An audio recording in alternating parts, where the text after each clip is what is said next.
Hello everyone, welcome to my channel. Let me introduce myself. I'm Dr. Fazala Kirmani and I'm starting this channel with an aim to educate people about medical conditions. I'm going to talk about different topics every week. This will include conditions related with children's health, men's health and women's health. I will also cover some common joint disorders. Now let's get started. Today's topic is celiac disease. Or you must be wondering, what is celiac disease? Well, it's a hereditary disorder of the small intestine that is caused by a sensitivity to gluten in food. Normally, the lining of the small intestine has finger-like projections and a fluffy velvety texture. But with celiac disease, it becomes smooth and flat, and this reduces its ability to absorb nutrients including sugars, proteins, vital minerals and vitamins from food. Now, what is gluten? Gluten is a type of protein that is present in most grains, especially in wheat and rye, and is present in most of our breakfast cereals. Who gets this disorder? Now let's see. Celiac disease is a relatively common condition that seems to affect mainly people of Celtic origin. Now, children between the age group of 6 to 18 months can get this condition. However, sometimes it can get delayed because they may not have any symptoms or the symptoms can develop slowly. That's why it is difficult to diagnose this condition at an early stage. Now let's see, what are the symptoms. Well, some children may not have any symptoms at all, whereas others may present with anything from the following. So in children, the symptoms can start within a few weeks after you introduce cereals in their diet, and they are like failure to gain weight, or sometimes they can even lose weight. Poor appetite, the child may refuse to eat food.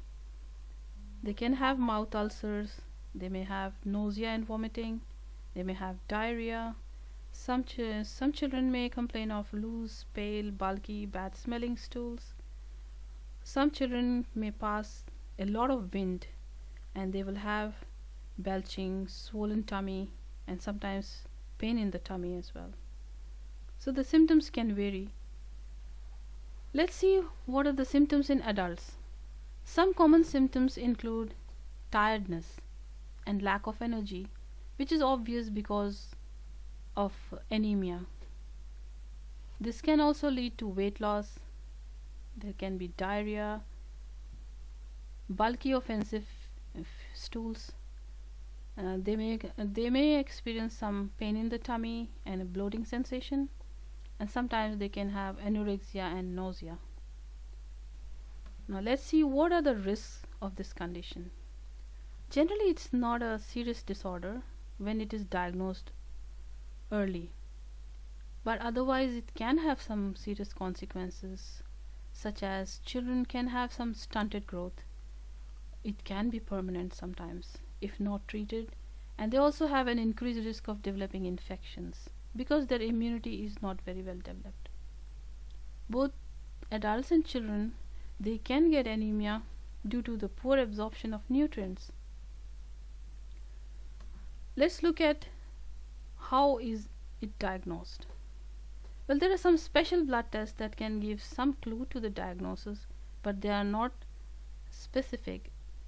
For that, we have to do a key test, that is the biopsy of the lining of the small intestine, and it is easy and can be done when the person is under sedation so they won't feel the pain.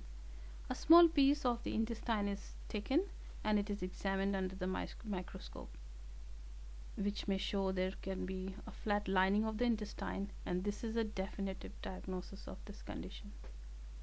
Once it is diagnosed, let's see what is the treatment for this. The treatment is mainly by a special diet which is needed for the person's lifetime. The main aim is to exclude gluten from the diet because that's the main thing that is causing all the trouble. So no wheat, barley, rye and oats in the diet.